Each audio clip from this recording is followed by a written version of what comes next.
अच्छा, यहाँ पर जो आप देख रहे हैं ड्राइंग क्लास चल रही है, लेकिन अभी क्योंकि वक्त कुछ ऐसा था कि मेन क्लास ओवर हो चुकी है और एक मेन क्लास शाम को होगी। लेकिन मजे की बात यह है शालिनी जी, आप बच्चों के साथ साथ बड़ों को भी ड्राइंग सिखाती हैं, तो बड़ों का भी उतना ही इंटरेस्ट रहता है? बड़ों का इंटरेस्ट अभी मुझे उससे ज्यादा दिख रहा है। या बिकॉज ड्राइंग एक पैशन और एक स्किल तो है ही, बट आजकल ड्राइंग आर्ट एक थेरेपी भी है, या एक हैप्पीनेस भी है। कि तो अगर आप कुछ सुकून ढूंढ रहे हैं, कुछ अपना मी टाइम ढूंढ रहे हैं, कुछ मतलब आप अंदर की हैप्पीनेस ढूंढ रहे हैं, तो उसके लिए भी ड्राइंग है। तो अभी एडल्ट्स लोग, बड़े लोग इसलिए भी मेरे पास ज्यादा आते हैं, वो खुद में कुछ ढूंढ रहे होते हैं। एज ग्रुप देखिए, मेरे पास बड़े एडल्ट्स में मेरे पास 12th क्लास के बच्चे भी हैं जो 18 अब होने जा रहे हैं, और मेरे पास 60 प्लस भी दीप्ति जी हैं। आज मैं उन्हें बुलाना चाहती थी बट वो कहीं और एंगेज थी, तो 60 प्लस दीप्ति जी भी हैं। तो एज इज नो बार। और मेरे ख्याल से एक तरह से उनसे जो आप बता रही है कि बड़े लोग भी आ रहे हैं, एक जिंदगी का जज्बा है कि इस उम्र में भी वो कुछ नया करना चाहते हैं। बिल्कुल बिल्कुल, आई एम सो एक्साइटेड कि जो 60 प्लस वाले हैं जो कह रहे हैं कि नहीं अब हम कर सकते हैं। और मैं सबको यही तो बताना चाहती हूँ कि ड्रीम्स की कोई एक्सपायरी डेट नहीं होती, कुछ करने की कोई एज नहीं होती, जब चाहे तब आप करिए। और मेन मेरा एक जो 50 प्लस लेडीज हैं उनके लिए मैसेज है कि जिनके बच्चे जो हैं जो पढ़ के बाहर चले जाते हैं, और देन वो आजकल एक नया है कि हम डिप्रेस हो रहे हैं, बट वाई, जब बच्चे छोटे थे तब आप कहते थे कब बड़े होंगे, हम कब अपना ड्रीम पूरे करें। Now this is the time. अब आप फ्री हैं, अब आप अपने लिए जिए। जो आपने नहीं किया उस समय 21-22 साल में, या जब बच्चे छोटे थे, सब करिए। दिस इज मुझे लगता है नाउ मेरी लाइफ अब बिगिन हुई है, अब मैं अपने लिए जी रही हूँ। या वो फैंटास्टिक। चलिए, ये जरूर सीखने की जरूरत है महिलाओं को, एंड स्पेशली आई थिंक वो एक फेज जब बच्चे चले जाते हैं, एक लोनलीनेस आ ही जाती है। इसी के साथ चलिए जगदात्री के पास चलते हैं और फिर शालिनी जी के बच्चे से भी मिलवाते हैं आपको इसके बाद।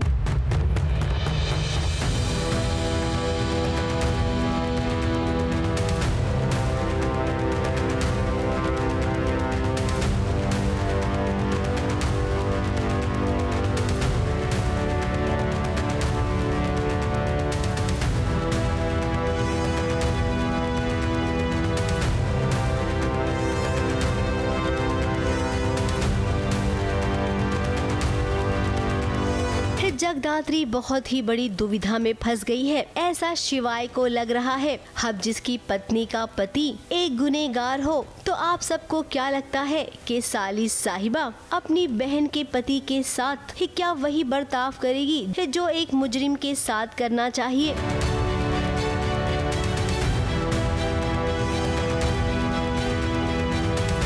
शिवाय के मन में कुछ यही सवाल है, इसीलिए वो नहीं चाहता है कि जगदात्री रुद्र से पूछताछ करे या फिर उसके आसपास भी जाए। बहन का पति है, काइंड ऑफ, तो माफ करने वाला या समझाने वाला? नहीं, बिल्कुल नहीं। क्योंकि बहन का पति होना काफ़ी नहीं है ना। वो अच्छा इंसान नहीं है, गलत चीज़ों में इन्वॉल्व है। कोई भी नहीं चाहता कि किसी की बहन की शादी एक ऐसे इंसान से हो जो अच्छा इंसान ही ना हो और प्रोडक्टिव ना हो। अब बहन का पति है ना, कहीं इमोशन बीच में आ गया तो वहीं जगदात्री का कहना है कि खबरदार शिवाय, तुम मेरे बारे में ऐसा सोच भी कैसे सकते हो? बहन मैं बाद में हूँ, मेरे लिए ड्यूटी पहले है, ड्यूटी का फर्ज मुझे पहले निभाना है, रिश्ता तो मैं बाद में निभा ही लूंगी। बात यह है कि अभी हमारे पास रुद्र के खिलाफ कोई ठोस सबूत नहीं है जो हम उसको बैठ के यहाँ इंटेरोगेट करें।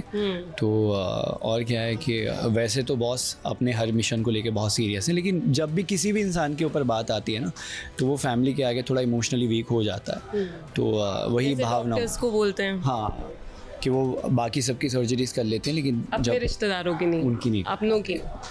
और ऐसे हर एक फील्ड में होता है। तो वहाँ वो इमोशनली थोड़ी वीक भी हो गई हैं और उनको गुस्सा आ रहा है अंदर से। अब जगदात्री और शिवाय ने मिलकर रुद्र को उठा लिया है उसके घर से और ऑफिस में लेकर आए हैं पूछताछ करने के लिए। अब रुद्र के सामने जगदात्री और शिवाय तो आ सकते नहीं हैं, तो ऐसे में अपनी दूसरी ऑफिसर को उन्होंने पूछताछ के लिए भेजा है।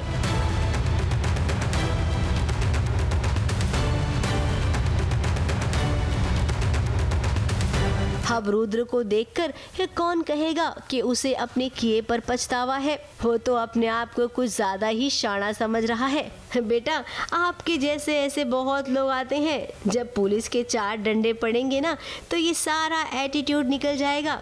वो तो भला हो कि अभी जगदात्री और शिवाय आपके सामने नहीं आ सकते हैं। अगर सामने आना होता ना तो अभी के अभी आप सारा सच बयां कर देते। इसीलिए अब वो नौबत ना आए। आप उससे पहले जो जो जानते हैं मूसा के बारे में सब बता दीजिए। मुंबई से विशाल शर्मा के साथ एबीपी न्यूज रिपोर्ट।